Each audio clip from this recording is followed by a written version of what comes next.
because we can imagine, we are free. You know, the Imaginary Foundation, which I adore, and I quote them all the time, they say that the whole, the goal of human imagination is to imagine, to conjure up all these delightful future possibilities, these delightful future scenarios. Pick the most amazing and ecstatic one, and then guess what? Pull the present forward to meet that possibility. And guess what? We can do that. Ray Kurzweil talks about the fact that because we can create virtual models in our brains, and combined with our modest-looking thumbs, that was sufficient to usher in the secondary force of evolution called technology, and how it will continue until the entire universe is at our fingertips and we impregnate the universe with intelligence.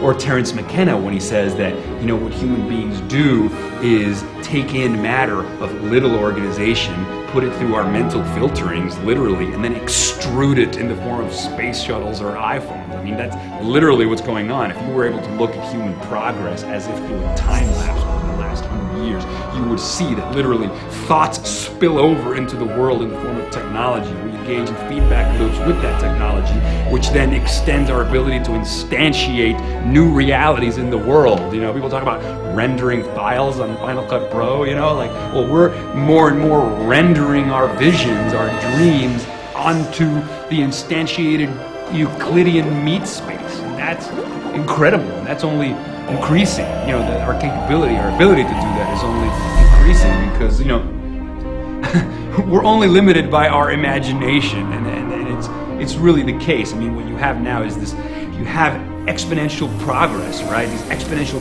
growth curves in information technology that point to the fact that the computer in your cell phone today is 1,000,000 times cheaper, 1,000,000 times smaller, and 1,000 times more powerful than a $60 million supercomputer was that was half a building in size 40 years ago. That's a billion-fold increase in price and performance and miniaturization. That's going to continue. So in the next 25 years, computers will be the size of blood cells, interfacing with our biological bodies, trillions of times more powerful capabilities. And then you also have that information technology exponential growth curve spilling over into biotechnology. Freeman Dyson talks about the domestication of biotech, things like GPS that were once these big government things, and now everybody has GPS on their phone. So imagine the same thing with biotechnology. It's not going to be like Monsanto, big genetic engineering corporations. No, it's going to be like we're each going to be able to engineer our own food and have in vitro meat and reprogram our own biochemistry, upgrade our biology, live longer, reverse engineer aging, stop entropy from killing us. I mean, and then, okay, that's biotech. Then you have nanotechnology, which is to manipulate matter at the level of the atom.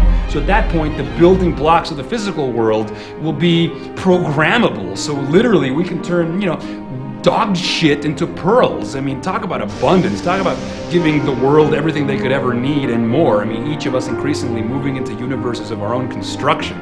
Then artificial intelligence, virtual reality, hacking into our nervous systems, creating non-biological intelligence or a biotechnological hybrid that augments and feeds upon itself in some recursive feedback loop that then expands onto forever. And you're talking about substrate-independent minds, trillions of times more powerful than we are now, and if we can imagine it, why not make it so?